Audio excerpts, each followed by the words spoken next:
Hello बच्चों, नमस्ते। Welcome to this amazing session.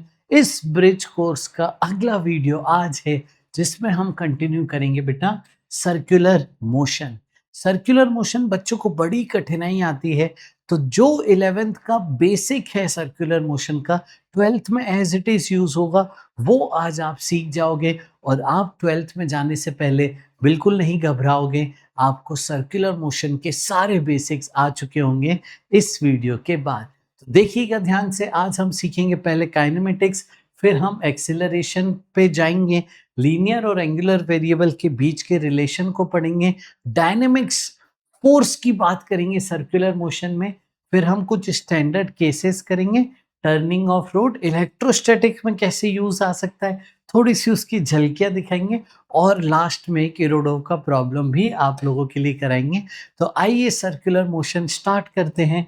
Circle मतलब एक सेंटर के अबाउट फिक्स्ड डिस्टेंस पे आप एक पार्टिकल को घुमा रहे हो।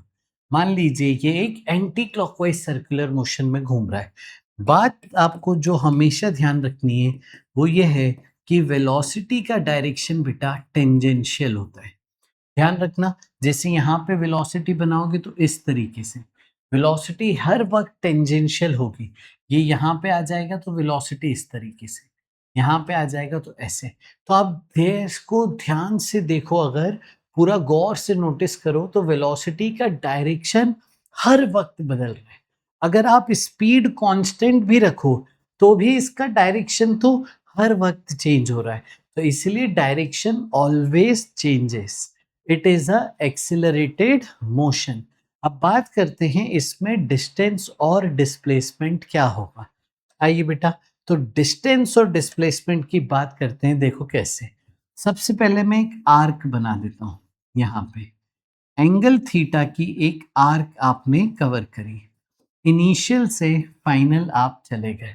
ठीक है बच्चे, तो आपका ये जो आर्क लेंथ है यही तो डिस्टेंस हुआ। और थीटा का एक फॉर्मूला आप सबने पढ़ा होता है, थीटा एंगल इन रेडियन होता है बच्चे, arc length upon radius. Yes, तो बताओ यहाँ से आर्क लेंथ क्या आ गया, रेडियस को मल्टीप्लाई कर दीजिए तो आर्क लेंथ बेटा आपको मिल जाता है रेडियस इंटू थीटा। तो यही तो आपका डिस्टेंस हो गया। डिस्टेंस का फॉर्मूला है आर इंटू थीटा। बस ध्यान ये रखना कि थीटा बच्चे रेडियन में रखना है। अब बात है डिस्प्लेसमेंट की, तो डिस्प्लेसमेंट का फॉर्मूला आता है 2r साइन थीटा बाई 2। ये देखिए ध्यान से, 2 into radius into sine theta by 2, जहां पे थीटा क्या है दोस्तों, थीटा है आर्क का एंगल, इनिशियल से फाइनल डिस्प्लेसमेंट। आ जाओ, ये मैं आपको बता दूं कि कवर कैसे करेंगे, निकालेंगे कैसे डिस्प्लेसमेंट। देखो, और भी चीजें मैं आपको सिखाना चाहता हूं। अगर मैं इसे ओरिजिन मान लूं बेटा, तो रेडियस आर है, इनिशियल पॉइंट के कोऑर्डिनेट बताइए, तो एक्स में आर चला तो आर कॉमा 0। एफ पॉइंट के कोऑर्डिनेट बताइए बेटा, देखिए डिस्टेंस आर है। अगर मैं आर का एक्स कंपोनेंट लूं, आर का बेटा एक्स कंपोनेंट लूं, ये जो वैल्यू है, ठीक है, ये कंप्लीट आर है, लेकिन जो एफ का एक्स कोऑर्डिनेट है वो बस इतनी वैल्यू चाहिए मेरे को। तो एफ का कंपोनेंट कितना आ जाएगा बेटा, आर कॉस थीटा, और आर का सामने वाला कंपोनेंट आर साइन थीटा, है ना। तो एफ के कोऑर्डिनेट्स क्या आ गए जल्दी से बताओ, r cos theta comma r sine theta. तो आपके पास दोनों के कोऑर्डिनेट्स आ गए। डिस्प्लेसमेंट मतलब क्या हो गया, फाइनल और इनिशियल का जो ये स्ट्रेट लाइन वाला डिस्टेंस है, यही तो डिस्प्लेसमेंट हुआ। इसे आप डिस्टेंस फॉर्मूला से निकाल सकते थे, दोनों के पोजीशन वेक्टर का सब्ट्रैक्शन करके कर सकते थे। तो डिस्टेंस फॉर्मूला से अगर मैं निकालता हूं तो देखिए R minus R cos theta का whole square plus 0 minus R sine theta का whole square. Yes, x1 minus x2 का whole square, y1 minus y2 का होल स्क्वायर। इसे हम एक तरीके से और कर सकते थे, देखिए कैसे। अगर मैं इनिशियल और फाइनल को जोड़ देता हूं, देखिए क्या, ये एक आइसोसेलेस ट्रायंगल बनता है। यहां से आप परपेंडिकुलर डालिए, ये हो जाएगा एंगल थीटा बाई 2। अब ध्यान से देखिए, आर का इधर component r cos theta by two और आर का सामने वाला component r sine theta by two. Yes, और जैसे ये r sine theta by two है, ये भी value r sine theta by two हो गई। तो बताओ बेटा, डिस्प्लेसमेंट कितना आ गया यहाँ से जोड़ के, two r sine theta by two. ये हमने ज्योमेट्री से निकाला है और ये हमने कोऑर्डिनेट निकालना सीखे और ये डिस्टेंस फॉर्मूला से सीखा। इसको सॉल्व करना पूरा, हाफ एंगल फॉर्मूला लगाना, तो यही टर्म आपको मिल जाती है। तो डिस्प्लेसमेंट याद रखना है बेटा, एक आर्क में चलोगे थीटा एंगल की तो 2r sin theta by to, distance r theta. आगे बढ़ते हैं अब हम। अगर मैं यूनिफॉर्म सर्कुलर मोशन में चलता हूँ, यूनिफॉर्म सर्कुलर मोशन मतलब स्पीड कांस्टेंट है, ध्यान रखिएगा, स्पीड कांस्टेंट है। वेलोसिटी तो कांस्टेंट हो ही नहीं सकती क्योंकि वेक्टर है और डायरेक्शन बदल रहा है। स्पीड जो है मैग्नीट्यूड है, स्केलर है, वो कांस्टेंट है। सपोज आप एक सर्कल में घूम रहे हैं और हर वक्त आपकी वेलोसिटी v है, तो इसे आप कहोगे यूनिफॉर्म सर्कुलर मोशन। अगर आपकी स्पीड कांस्टेंट है बच्चे, तो आप ये फॉर्मूला लगा सकते हो, distance equal to speed into time, यानी R theta equal to V T. ये फॉर्मूला सिर्फ तब लगा सकते हैं जब स्पीड कांस्टेंट होती है, नहीं तो u t plus half t square लगाते हैं, राइट। यहाँ पे स्पीड कांस्टेंट है तो distance equal to speed into time, uniform circular motion में लगा सकते हैं। अब बेटा आपसे चेंज इन वेलोसिटी पूछेंगे, ठीक है, ये भी आना चाहिए, बेसिक चीजें सर्कुलर मोशन की आना चाहिए। सोचो आप एक आर्क में घूमे इस तरीके से, इनिशियल वेलोसिटी ऐसी थी, फाइनल वेलोसिटी ऐसे हो गई। यस, अब आपसे चेंज इन वेलोसिटी कोई पूछे तो चेंज इन वेलोसिटी बेटा हम कैसे बताएंगे, देखिए हम लिखेंगे v final minus v initial, और सब्ट्रैक्शन ऑफ वेक्टर्स का फॉर्मूला हमें याद होता है, under the root v square v initial square minus 2v initial v final cos theta. Subtraction of vector के फॉर्मूला से मैं आपको चेंज इन वेलोसिटी अभी निकाल के दिखाऊंगा। इनिशियल स्पीड v थी तो ये वाली चीज आपकी v हो जाएगी। देखो फाइनल इनिशियल दोनों ही v था तो इसका मैग्नीट्यूड आपने v रख दिया। देखिए सॉल्व करिए क्या आ जाएगा, ये हो जाएगा 2v square minus 2v square cos theta. अब देखिए इनिशियल और फाइनल वेलोसिटी के बीच में एंगल थीटा हो जाएगा। जितने एंगल से रेडियस टर्न होता है, ध्यान रखना, उतने ही एंगल से टेंजेंट भी टर्न होगा, यानी ये जो एंगल है ये भी थीटा आएगा। तो आपका आर्क एंगल जो हुआ थीटा, उतना ही एंगल आपका डेविएशन हो जाता है। तो ये टर्म बन गई। इसमें आपको हाफ एंगल फॉर्मूला लगाना है। हाफ एंगल फॉर्मूला लगाएंगे कैसे, 2v square 1 minus cos theta, और 1 माइनस कॉस थीटा की वैल्यू मैथ्स में आपने पढ़ी है, होती है 2 sine square theta by 2। Half angle formula, अब देखिए 2 2 जा 4, 4v स्क्वायर का रूट 2v, साइन स्क्वायर का रूट साइन थीटा बाई 2, यानी याद रखेंगे चेंज इन वेलोसिटी बच्चे क्या आ गया, 2v साइन थीटा बाई 2। ये किस में, यूनिफॉर्म सर्कुलर मोशन में। तो distance, displacement, change in velocity ध्यान रखना है। अब आपसे एवरेज एक्सीलरेशन पूछे तो एवरेज एक्सीलरेशन होता है change in velocity upon time.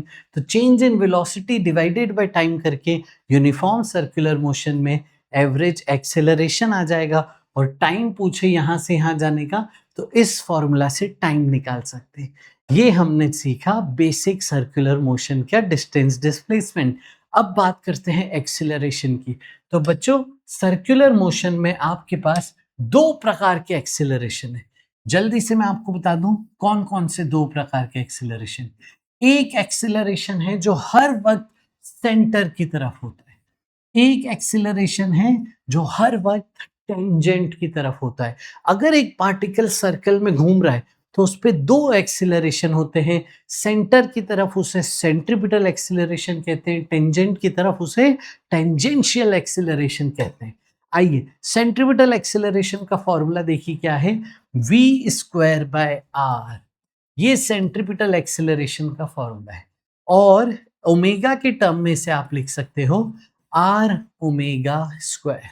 This is the formula of centripetal acceleration. इसका काम क्या होता है? इसका काम होता है डायरेक्शन ऑफ वेलोसिटी बदलना। It is required changes direction of velocity.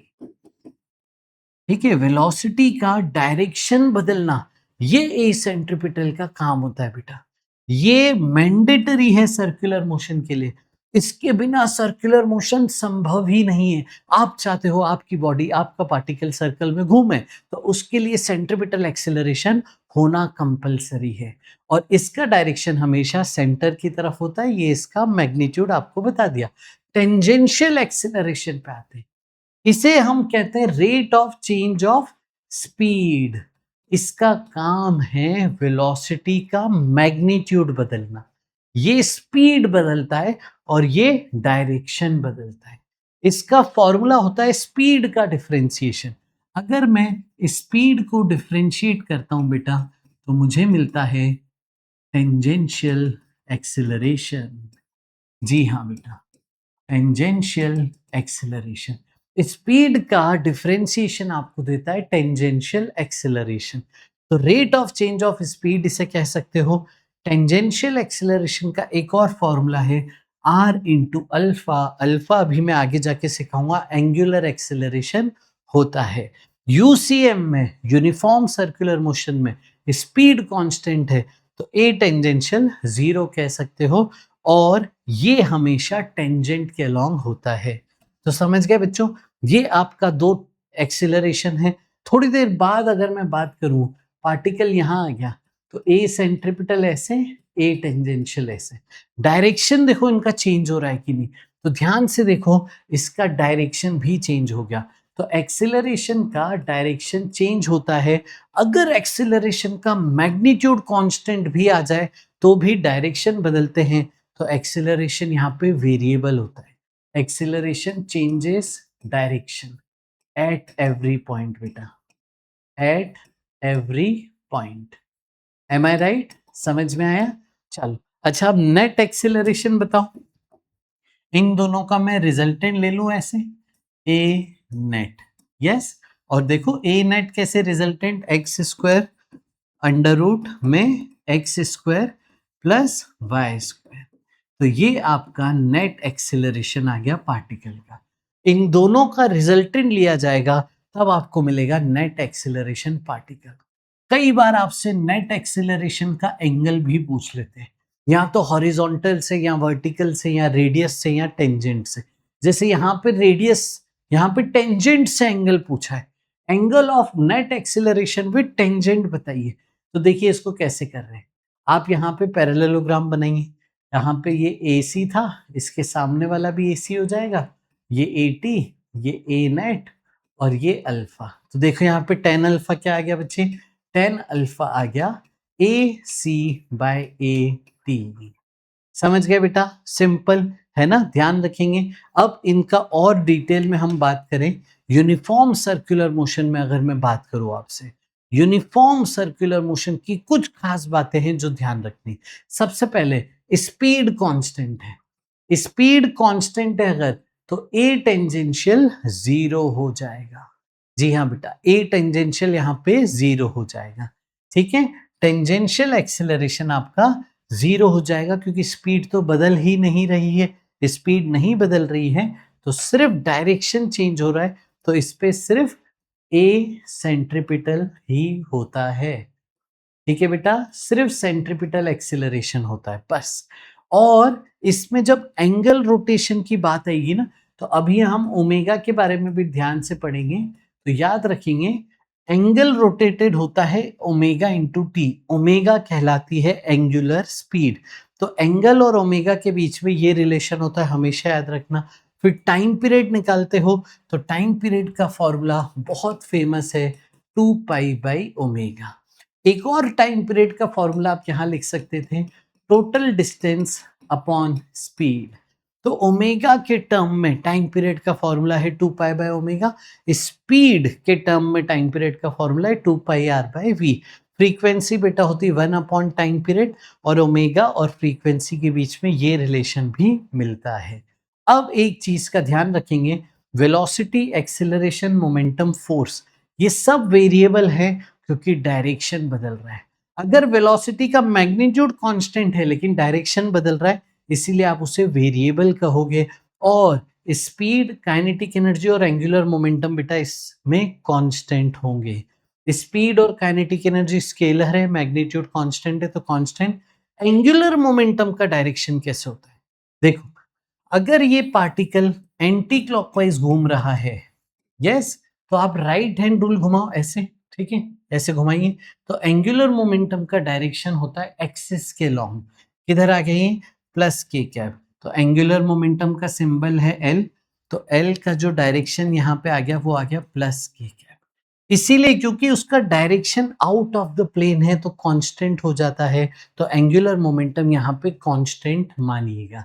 ठीक है, चलें। अब अगर एक्सीलरेशन हो तो स्पीड चेंज हो रही हो तो स्पीड सोचो चेंज हो रही है तो आपका टेंजेंशियल एक्सीलरेशन भी मौजूद होगा।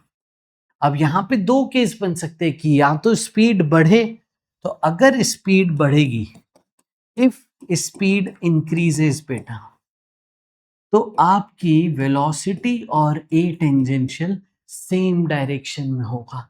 और अगर स्पीड कम हो रही है, डिक्रीज हो रही है, तो वेलोसिटी और ए टेंजेंशियल अपोजिट डायरेक्शन में होगा।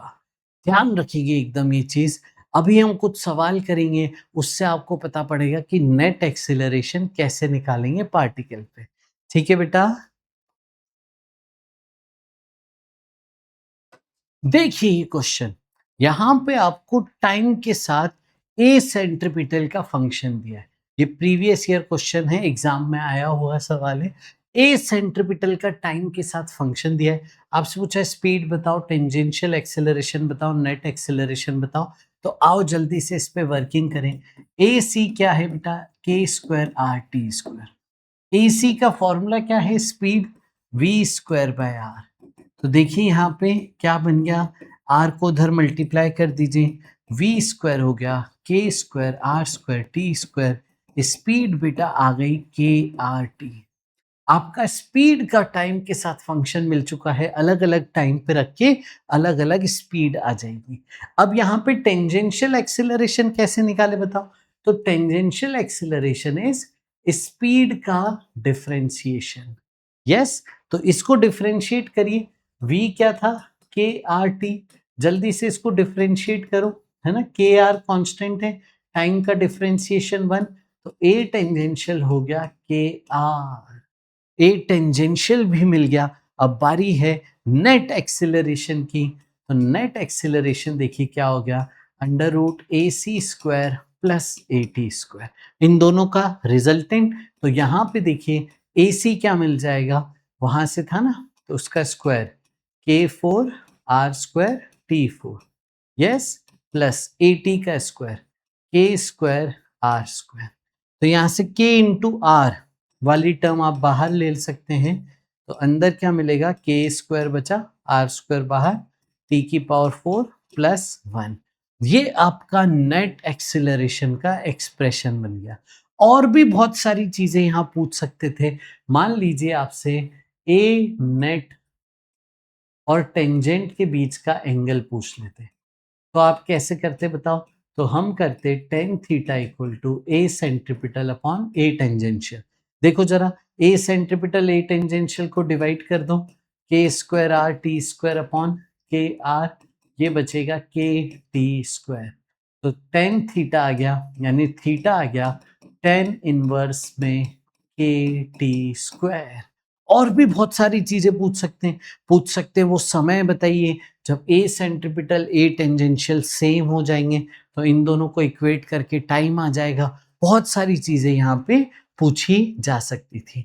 तो ये बेटा पूरी वर्किंग ध्यान रखेंगे, ए सेंट्रीपिटल ए टेंजेंशियल और नेट एक्सीलरेशन। एक बार फिर से, ए सेंट्रीपिटल का काम क्या है? ए सेंट्रीपिटल का काम है बॉडी को घुमाना, गोल डायरेक्शन चेंज करना। और ए टेंजेंशियल का काम क्या है? स्पीड बदलना। बिना घुमाए, बिना डायरेक्शन चेंज किए तो सर्कुलर मोशन पॉसिबल ही नहीं है। यानी इसके बिना सर्कुलर मोशन पॉसिबल नहीं है, और इसके बिना सर्कुलर मोशन पॉसिबल है क्या? देखो यूनिफॉर्म सर्कुलर मोशन में ये जीरो हो जाएगा, तो इसके बिना हो सकता है सर्कुलर मोशन। अगर स्पीड कांस्टेंट है तो ए टेंजेंशियल जीरो, अगर स्पीड चेंज हो रही है तो ही ए टेंजेंशियल होगा। अगले सवाल पे चलते हैं। अब हम पढ़ेंगे एंगुलर वेरिएबल्स। एंगुलर वेरिएबल्स का मतलब एंगल से रिलेटेड है। अगर आप एक सर्कल में घूम रहे हो, आर्क आपने कंप्लीट करी, तो आपने एंगल तो कवर किया ही, तो वो जो एंगल आपके रेडियस में घूमा वो होता है आपका एंगुलर पोजीशन। एंगुलर पोजीशन को डिफरेंशिएट करेंगे तो बेटा आती है एंगुलर वेलोसिटी, उसे नाम देते हैं ओमेगा। एंगुलर वेलोसिटी को फिर डिफरेंशिएट करेंगे तो आता है एंगुलर एक्सीलरेशन, उसे हम कहते हैं अल्फा। समझ गए? क्लियर? ये फ्लो चार्ट ध्यान रखना है, जैसे हमने काइनेमेटिक्स में सीखा था ना, डिस्टेंस का डिस्प्ले, डिस्टेंस का डिफरेंशिएशन स्पीड, फिर स्पीड का डिफरेंशिएशन एक्सेलरेशन, वैसे ही एंगुलर पोजीशन का या एंगुलर डिस्प्लेसमेंट का डिफरेंशिएशन एंगुलर वेलोसिटी, उसका फिर से डिफरेंशिएशन एंगुलर एक्सेलरेशन। तो यहां पे देखिए ओमेगा को आप लिखते हो, ओमेगा को लिखते हो D theta by D T, theta का डिफरेंशिएशन। अल्फा क्या हो जाएगा? ओमेगा का डिफरेंशिएशन या फिर डबल डिफरेंशिएशन ऑफ थीटा, या फिर उसको ऐसे भी लिख सकते हैं। आपको याद है मैं काइनेमेटिक्स से अगर कंपैरिजन करवाऊं तो काइनेमेटिक्स में एस यू वी ए हुआ करता था। एस की जगह यहाँ पे थीटा, स्पीड की जगह omega initial, omega final, acceleration की जगह यहाँ पे अल्फा। तो काइनेमेटिक्स में एक फॉर्मूला हुआ करता था v d v by d s, तो वी की जगह ओमेगा, तो omega d omega by s की जगह थीटा, यानी omega d omega by d theta, ये आपका हो गया एंगुलर एक्सीलरेशन। यानी अल्फा के ये फॉर्मूले ध्यान रखने, ओमेगा का फॉर्मूला ध्यान रखना है। ऊपर से नीचे आओगे तो डिफरेंशिएशन, नीचे से जब ऊपर जाओगे तो इंटीग्रेशन करना पड़ेगा। इंटीग्रेशन के फॉर्मूले क्या लिखे जाएंगे? देखो अल्फा का इंटीग्रेशन इनिशियल से फाइनल, वो आपको देगा चेंज इन एंगुलर वेलोसिटी। समझ गए? फिर आगे बढ़ते हैं, ओमेगा का इंटीग्रेशन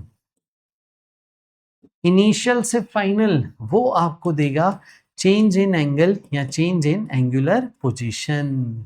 समझ गए? ये बेसिक सेम वर्किंग जैसे काइनेमेटिक्स में हम करते थे।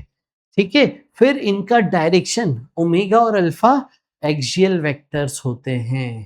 ध्यान से सुनिएगा, अगर एंटी क्लॉकवाइज घुमाओगे तो राइट हैंड थंब रूल से बताओ, एंटी क्लॉकवाइज में उंगलियां घुमाओ राइट हैंड की, अंगूठा बाहर आए तो ओमेगा प्लस के कैप में आएगा। अगर क्लॉकवाइज घुमाओगे तो राइट हैंड रूल से अंदर की तरफ देखो अंगूठा जा रहा है तो ओमेगा माइनस के कैप में आया। अगर स्पीड बढ़ रही है, स्पीड इंक्रीजिंग, तो omega and alpha same direction में हो जाएगा, ये आप ध्यान रखिएगा। और अगर स्पीड डिक्रीजिंग होती तो आप ओमेगा और अल्फा को अपोजिट डायरेक्शन में कर देते। Omega anti clockwise plus k cap, clockwise minus k cap. ये बेसिक चीज हमेशा ध्यान रखना। और ये देखो relation between linear variable and angular variable. Distance क्या था बेटा? R into theta. डिस्टेंस का डिफरेंशिएशन स्पीड, और इधर भी डिफरेंशिएट करो तो स्पीड है आर इंटू ओमेगा और ए टेंजेंशियल है आर इंटू अल्फा। समझ गए? और फिर अगर यूनिफॉर्म सर्कुलर मोशन में जाते हम, है ना, यहां पे मैं लिख देता हूं यूनिफॉर्म सर्कुलर मोशन, इसमें अल्फा जीरो है, ए टेंजेंशियल जीरो है, ओमेगा कांस्टेंट है, और थीटा का टाइम के साथ फंक्शन है, theta equal to omega. Sir सही है बच्चों, सीख गए? ये अभी हमने देखा भी था। आइए आगे बढ़ते हैं। जैसी वर्किंग काइनेमेटिक्स में थी, सेम वर्किंग यहाँ पे। अगर एक्सीलरेशन कांस्टेंट होता था तो हम लगाते थे इक्वेशंस ऑफ मोशंस। कौन कौन सी? s equal to u t plus half a T square, v square equal to u square plus two a s, v equal to u plus A t. ठीक उसी तरीके से यहाँ पे अगर अल्फा कांस्टेंट है तो v equal to u plus A t. V क्या हो जाएगा फाइनल, v क्या हो जाएगा ओमेगा फाइनल, u क्या हो जाएगा ओमेगा इनिशियल। तो v की जगह omega final, omega initial plus acceleration into time, v square equal to omega initial square plus 2as, a की जगह अल्फा, s की जगह थीटा, और s equal to u t plus half a T square. तो यहां से देखिए क्या आ गया, omega initial t plus half alpha t square. ये कब लगाएंगे, जब अल्फा कांस्टेंट होगा। जी हाँ बेटा, और यूनिफॉर्म सर्कुलर मोशन में तो देख ही लिया अल्फा जीरो, तो थीटा देखो अल्फा जीरो रख के ओमेगा टी आ जाएगा। और अगर अल्फा वेरिएबल हुआ तो हम क्या करेंगे, तो हमारे पास एक ही रास्ता है डिफरेंशिएशन इंटीग्रेशन करने का, बस, है ना, डिफरेंशिएशन या फिर इंटीग्रेशन, ये आपको लगाना पड़ेगा अगर अल्फा वेरिएबल हो जाए तो। आइए थोड़े से सवाल जवाब करते हैं। जैसे ये एक सवाल है, एक डिस्क है जो घूम रही है, उसका अल्फा दिया है, ओमेगा पूछा है टाइम 2 सेकेंड पे। तो अल्फा से ओमेगा कैसे आएगा, इंटीग्रेशन करके, यानी change in omega equal to integration alpha d t. जल्दी से इसको रखो और इंटीग्रेट करो, क्या मिला 3t minus T square D t. जल्दी से इंटीग्रेट करेंगे, 3t square by 2 minus T cube by 3। Limits क्या लगेंगी, लिमिट्स लगेंगी देखो यहाँ पे 0 से 2 सेकेंड्स तक। तो आपकी लिमिट्स आ गई, क्या मिला यहाँ पे देखिए, ये हो जाएगा 4/2, 2 3 2 जा 6 माइनस ये हो जाएगा 8/3। देखिए जल्दी से 18 माइनस 8, ये 10/3 आ गया। तो ये आप चेंज इन ओमेगा निकाले हैं। और आप अगर ध्यान से देखें, इनिशियली बोला था रेस्ट पे, तो ओमेगा इनिशियल 0 है, तो ओमेगा फाइनल आ गया 10/3। यूनिट की भी बात कर लें अगर, तो ध्यान से समझें, थीटा का यूनिट है रेडियन, ओमेगा का यूनिट है रेडियन पर सेकेंड, और अल्फा का यूनिट है बच्चों रेडियन पर सेकेंड स्क्वायर। ध्यान रखेंगे, अल्फा आपको मिल गया। आइए अगला सवाल, ओमेगा देखो यहाँ पे थीटा के साथ फंक्शन दे रहे हैं, तो अल्फा का आपको D omega by D T एक एक्सप्रेशन पता था, लेकिन इसमें टाइम था, बिना टाइम का कोई था क्या फंक्शन, हाँ, omega into D omega by d theta. देखिए ओमेगा की वैल्यू आपके सामने, D omega by D theta कैसे आएगा, इस एक्सप्रेशन को डिफरेंशिएट करके। इस एक्सप्रेशन में टाइम नहीं था, टाइम नहीं था तो उसको डिफरेंशिएट कर देने का, आ जाओ, टाइम नहीं था तो उसको डिफरेंशिएट करके D omega by D theta निकालेंगे और ये वाला फॉर्मूला यूज करेंगे। टाइम होता तो हम ये यूज करते, टाइम नहीं है तो ये वाला यूज करेंगे। आइए इसको डिफरेंशिएट करिए, D omega by D theta क्या आ गया, ये हो जाएगा 2 थीटा प्लस 2। तो अल्फा क्या आ गया, omega into D omega by D theta, omega की value into D theta by D theta की, D omega by D theta की वैल्यू, ये अल्फा हमें मिल चुका है बेटा। अब देखो आपसे क्या पूछा था, अल्फा बताइए जब थीटा 1 है, थीटा 1 रख दीजिए, तो अल्फा क्या हो गया 1 प्लस 2 इंटू 2 प्लस 2, यस, ये कितना हो गया 3 और ये 4, 3 इंटू 4, आंसर हो गया इसका 12।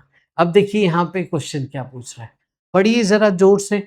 A fan is rotating with omega 100 radian पर सेकेंड।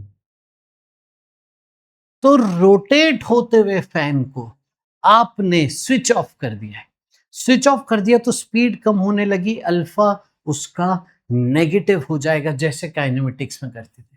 इनिशियल स्पीड 100 थी फैन की, फाइनली स्टॉप देखो लिखा है, तो ओमेगा फाइनल 0 हो गया। अल्फा आपको रिटार्डेशन है तो नेगेटिव लेना था। अब देखिए आपसे क्या पूछा है, टाइम भी नहीं पता आपको, थीटा भी नहीं पता, आपसे पूछा है नंबर ऑफ रिवॉल्यूशन बताइए रुकने से पहले। तो सबसे पहले अगर आप v equal to u plus A t करोगे तो टाइम आ जाएगा जितनी देर में वो रुकेगा। और आपसे यहाँ पे पूछा था एंगल कितना घूमा, मतलब एंगल, तो थीटा निकालना है। आप एक काम करिए, v square equal to u square plus 2as लगा दीजिए, v square 0, u square 10,000 plus 2 minus 5 into s, s देखिए क्या आ गया 10,000 अपॉन 10, ये हो गया 1000 रेडियन। ये बेटा एस यहाँ पे एंगुलर पोजीशन है, एंगुलर डिस्प्लेसमेंट है, वो आ गया 1000। आंसर आएगा इससे रेडियन में। और नंबर ऑफ रिवॉल्यूशन अगर आपसे पूछा जाए, नंबर ऑफ रिवॉल्यूशन पूछा जाए, तो एक रिवॉल्यूशन में होता है 2 पाई रेडियन, इसलिए आप 2 पाई से डिवाइड कर दीजिएगा, तो 1000 upon 2 pi number of revolution आ जाएगा। ध्यान रखेंगे बेटा ये। एक और चीज देखो मैं आपको बता दूं, ओमेगा कई बार आपको रिवॉल्यूशन पर मिनट में भी दिया रहता है, जिसे आप कहते हो आरपीएम। यस, बाइक्स में, कार्स में आरपीएम की बड़ी चर्चा होती है। तो आरपीएम जैसे दे दिया जाए, मान लो ओमेगा दे दिया जाए 10 आरपीएम, तो आप जब फॉर्मूला में यहाँ पे वैल्यू रखी तो रेडियन पर सेकेंड में रखना है, यानी इसे हमेशा कन्वर्ट किया करो। कैसे करोगे देखो मैं सिखा दूं। रिवॉल्यूशन पर मिनट, एक रिवॉल्यूशन में बेटा 2 पाई, एक रिवॉल्यूशन में 2 पाई रेडियन होता है। लिख देता हूं मैं, 1 revolution is equal to 2 pi radian, ठीक है। और एक मिनट में 60 सेकेंड, तो ये देखो कन्वर्ट हो गया, 2 पाई बाई 6 यानी पाई बाई 3 रेडियन पर सेकेंड में ये वैल्यू कन्वर्ट हो चुकी है। आइए अब आगे पढ़ते हैं, डायनेमिक्स ऑफ सर्कुलर मोशन अब पढ़ेंगे। इसमें हम क्या करेंगे, इसमें हम एफपीडी बनाना सीखेंगे, हम फोर्स की बात करेंगे, हम सेंट्रिपिटल फोर्स की बात करेंगे, हम टेंजेंशियल फोर्स की बात करेंगे। आओ देखें, तो जैसे दो एक्सीलरेशन थे, वैसे ही पार्टिकल पे अगर बहुत सारे फोर्सेस हों, नेट फोर्स इस तरफ हो, तो उसके कंपोनेंट लेना हमेशा, ठीक है। किस तरफ, एक लेना सेंटर की तरफ और एक लेना टेंजेंट की तरफ। सेंटर की तरफ जो नेट फोर्स होता है उसे आप कहते हो सेंट्रिपिटल फोर्स, सेंटर की तरफ नेट फोर्स। तो F equal to m a करते थे आप, तो सेंटर की तरफ वाले फोर्स को करोगे मास इंटू सेंट्रिपिटल एक्सिलरेशन, दियोगे m into A C. A C को v के टर्म में लिखोगे तो v स्क्वायर बाय आर। इसीलिए देखो बच्चों को याद होगा, सर्कुलर मोशन में हमेशा फोर्स को m we square by are के बराबर कर देते थे, वो यहीं से आ रहा है। और अगर ओमेगा के टर्म में बात हो तो ए सी को आर ओमेगा स्क्वायर लिख के ये आपका सेंट्रिपिटल फोर्स का एक्सप्रेशन बनता है। अगर टेंजेंशियल फोर्स की बात करें तो mass into tangential acceleration, tangential acceleration को या तो आर अल्फा लिख सकते हैं या फिर स्पीड का डिफरेंशिएशन लिख सकते हैं। और एफ सेंट्रिपिटल मैंडेटरी है, इसके बिना सर्कुलर मोशन पॉसिबल ही नहीं है। हमेशा इसी पे निगाहें रहती है कि सेंटर की तरफ कितना है नेट फोर्स, और सेंटर और टेंजेंशियल उनका रिजल्टेंट आपको देगा पार्टिकल का नेट फोर्स। समझ गए, मैंडेटरी सर्कल की सेंटर की तरफ सेंट्रिपिटल फोर्स। देखो कुछ एग्जांपल से समझते हैं। मान लीजिए अर्थ के अराउंड एक सैटेलाइट घूम रही थी, तो सर्कुलर मोशन में घूम रही है तो सेंट्रिपिटल फोर्स होना चाहिए। इसका एफबीडी बनाएंगे तो इस पे एक ग्रेविटी का फोर्स लगता है, यही ग्रेविटी का फोर्स आपको किसके बराबर करना है, m we square by are के बराबर। और ग्रेविटेशनल चैप्टर में हम पढ़ते हैं अर्थ और सैटेलाइट के बीच का फोर्स का फॉर्मूला होता है G M one M two by R square, ये M we square by are के बराबर हो जाता है। तो सेंटर की तरफ जो ऑलरेडी एग्जिस्टिंग फोर्स है उसको m we square by are के बराबर करके आप यहाँ पे सर्कुलर मोशन की वर्किंग करते हैं। यहाँ पे आ जाइए, एक पत्थर एक पार्टिकल को आपने रस्सी से बांध के घुमाया रहे, और यहाँ पे ओमेगा के टर्म में अब आपको बात करनी है। तो ध्यान से देखिए, यहाँ पे ये रस्सी की जो लेंथ है ये रेडियस हो जाएगी। इसका जब एफ बनाएंगे तो एम नीचे हो जाएगा, नॉर्मल रिएक्शन ऊपर हो जाएगा और इस तरफ टेंशन हो जाएगा। तो ऐसे एफ बनाओ। फिर देखो सेंटर किधर है, सेंटर की तरफ एक्सिलरेशन क्या होगा, ए सेंट्रिपिटल। अब यहां पे ध्यान से देखो आप, तो ये हॉरिजॉन्टल सर्कुलर मोशन है। हॉरिजॉन्टल सर्कुलर मोशन क्या होता है सर, हॉरिजॉन्टल सर्कुलर मोशन तो हॉरिजॉन्टल प्लेन में, तो ऊपर नीचे नहीं करता है, वो ऊपर नीचे नहीं करता है, तो ऊपर नीचे वाले फोर्सेस बैलेंस करने होते हैं। तो हॉरिजॉन्टल सर्कुलर मोशन में आप वर्टिकल फोर्सेस को हमेशा बैलेंस करिएगा। नेट वर्टिकल फोर्सेस को जीरो करिएगा। तो यहाँ पे देखिए नॉर्मल और mg बैलेंस हो। अब सेंटर की तरफ कौन है? अकेला इकलौता टेंशन ही बचा, तो टेंशन को आप एम आर ओमेगा स्क्वायर के बराबर कर दीजिएगा। समझ गए बेटा ये चीज? तो ध्यान रखेंगे ये। आगे बढ़ते हुए देखिए कुछ स्टैंडर्ड सवाल कराते, एक करा देते हम डेथ वेल। डेथ वेल में ऐसा सिलेंड्रिकल दीवारें रहती हैं, एक बाइक वाला रहता है जो ऐसे सर्कल में घूम रहा होता है दीवारों पे। इस पार्टिकल का अगर मैं एफबीडी बनाऊं तो mg नीचे है। अगर दीवार ऐसी है तो दीवार से इस तरफ, दीवार से परपेंडिकुलर कौन सा फोर्स है? Normal reaction. और नीचे गिरने से बचा कौन रहा है फिर? अलोंग द दीवार कौन सा फोर्स लगेगा? फ्रिक्शन। तो देखिए यहाँ पे फ्रिक्शन mg को बैलेंस कर रहा है और सेंटर की तरफ है नॉर्मल रिएक्शन, तो वो सेंट्रीपिटल फोर्स हो गया। इसकी इक्वेशन कैसे लिखेंगे? फ्रिक्शन इक्वल टू mg, ये हमारी पहली इक्वेशन, और normal equal to m into a centripetal. अगर ये ओमेगा की बात करेगा तो आर ओमेगा स्क्वायर ले लेंगे। मान लीजिए ओमेगा की बात कर रहे हैं तो normal equal to m r omega square, फिर फ्रिक्शन में इसकी जस्ट अबाउट टू स्लिप पे बात की जाए, जस्ट स्लिप होने वाला है, बहुत तेज चला रहे हो स्लिप होने वाला है, तो फ्रिक्शन को आप लिखना म्यू इंटू नॉर्मल, और नॉर्मल बेटा क्या आ जाएगा? Mu into m r omega square. ये किसके बराबर आ गया बेटा? देखो mg के बराबर, मास से मास कट गया तो ओमेगा देखिए आ गया g अपॉन आर म्यू का होल रूट।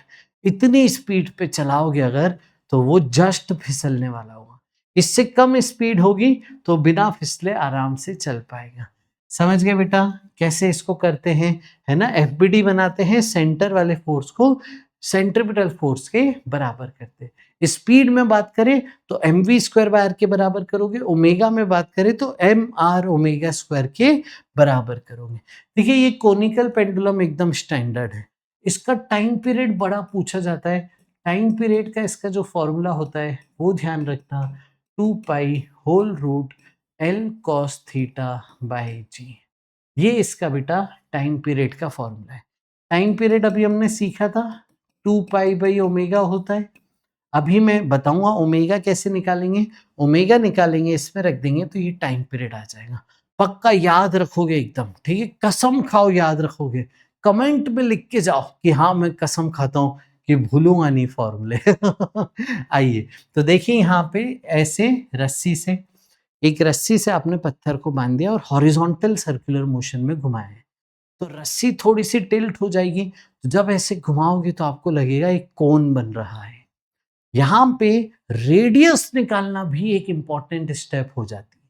देखिए ये पार्टिकल ऐसे सर्कल में घूम रहा है तो ये जो डिस्टेंस है वो रेडियस है, और रस्सी की लेंथ यहाँ पे एल है।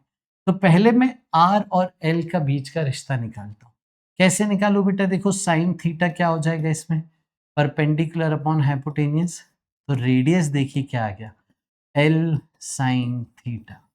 कई बार सर्कुलर मोशन में रेडियस निकालने एक इंपॉर्टेंट स्टेप होती है, ध्यान रखिएगा हमेशा।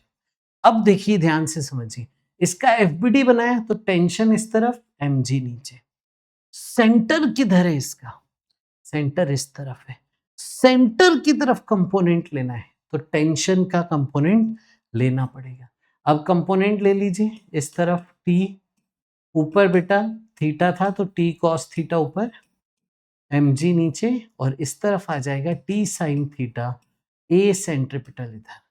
अब देखिए ऊपर नीचे बैलेंस करिए तो tension into cos theta mg, तो टेंशन आ गया mg upon cos theta. Am I right बेटा? और t साइन थीटा आपका सेंटर की तरफ का फोर्स है, ये बन गया आपका सेंट्रीपिटल फोर्स। तो t साइन थीटा को अगर ओमेगा के टर्म में बात करें तो एम आर ओमेगा स्क्वायर करिए। अब देखिए टेंशन की वैल्यू रखी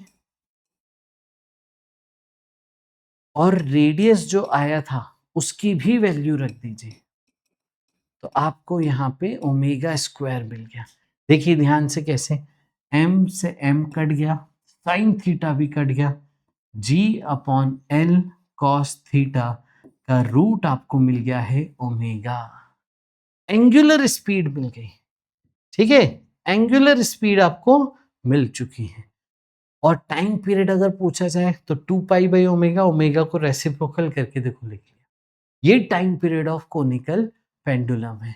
आप इस स्पीड से चलाओगे ना तो आपका सर्कल, हॉरिजॉन्टल सर्कल स्टेबल रहेगा। अगर स्पीड बढ़ाओगे तो क्या होगा, ये ऊपर की तरफ जाएगा, थीटा बढ़ेगा। स्पीड कम करोगे तो नीचे की तरफ जाएगा, थीटा कम होगा। आप constant speed, fix speed maintain करिए तो आपका यहाँ पे स्टेबल रहेगा हॉरिजॉन्टल सर्कुलर मोशन। समझ गए बेटा? आगे चलें और देखो, हम जो डिस्कस करना चाह रहे हैं अभी वो है सर्कुलर टर्निंग ऑफ रोड। आप, मैं निकला गड्डी लेके, उस सड़क पे एक मोड़ आया और मैं उत्ते दिल छोड़ आया। दिल नहीं छोड़ के आना है मोड़ पे ये समझना है कि आप यहाँ पे मुड़ते कैसे, what is the science behind it. तो बच्चे, आप गाड़ी चला रहे थे, रास्ते में एक मोड़ आया, तो आपको गाड़ी को टर्न करना है, एक आर्क बनी। यस, अगर मैं इस गाड़ी का एफपीडी बनाऊं तो एमजी नीचे की तरफ है, नॉर्मल ऊपर की तरफ है। एमजी और नॉर्मल बैलेंस कर रहे हैं। यस, अब सेंटर की तरफ कौन सा फोर्स लगा रहा है? कौन है वो जो सेंटर की तरफ फोर्स लगा रहा है? कौन है वो जो सेंट्रिपिटल एक्सेलरेशन दे रहा है? नॉर्मल ने तो एमजी को बैलेंस कर दिया, तो बेटा वो जो जमीन के अलोंग फोर्स लग रहा है वो है फ्रिक्शन, और फ्रिक्शन यहाँ पे सेंट्रिपिटल फोर्स दे रहा है। तो देखिए, नॉर्मल बराबर mg, फ्रिक्शन को यहाँ पे आपने, जब भी व्हीकल की बात होती है ना तो स्पीड v लेते हैं हम, तो फ्रिक्शन को आप mv स्क्वायर बाय r के बराबर करिए। और जस्ट अबाउट टू स्लिप की जब बात करें तो फ्रिक्शन को म्यू नॉर्मल लिखिए, फ्रिक्शन को म्यू mg लिख दिया, mv square by r solve करके ये स्पीड आ गई। ये आपको ध्यान रखना है, ये मैक्सिमम सेफ स्पीड है जिससे आप बिना स्लिप हुए मोड को पूरा कर सकते थे। समझ गए? तो ये आपको ध्यान रखना है, फिसलना नहीं है।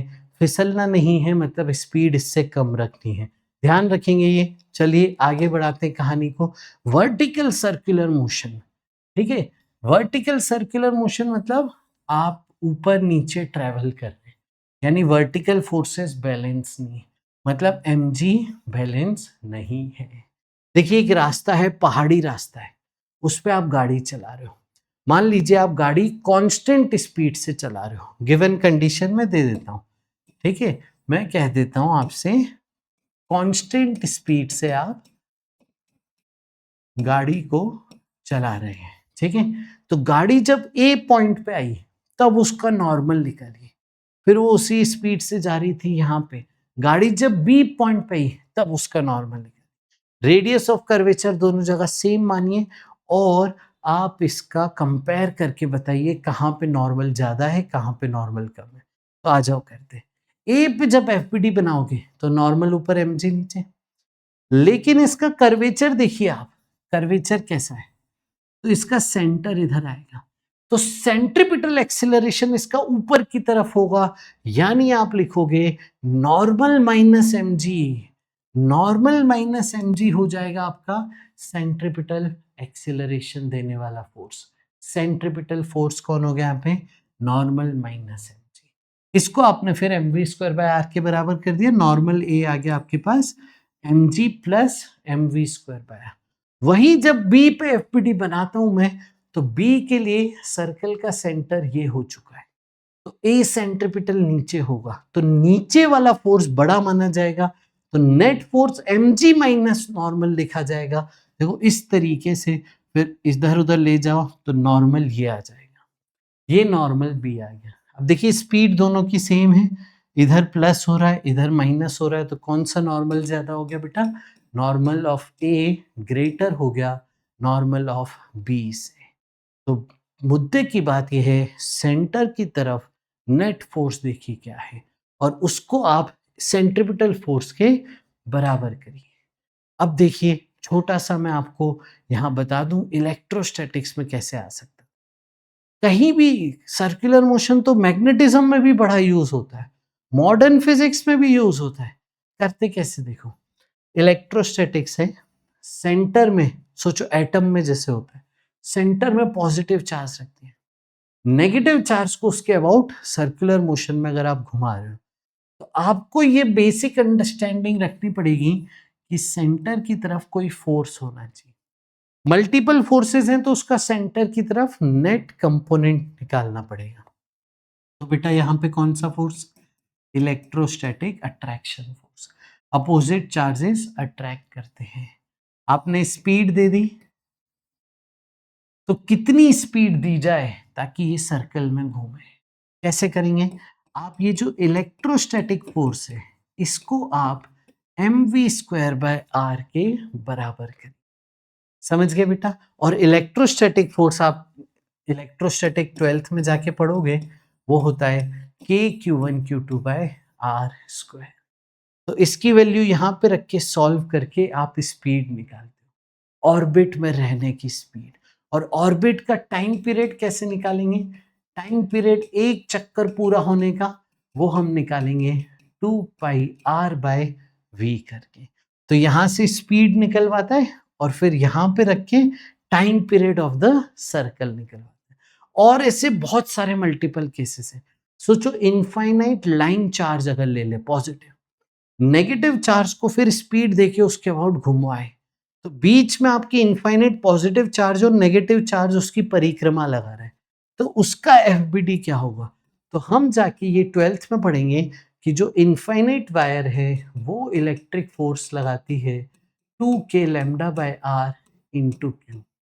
ये इलेक्ट्रिक फोर्स है जो ये वायर लगाएगी।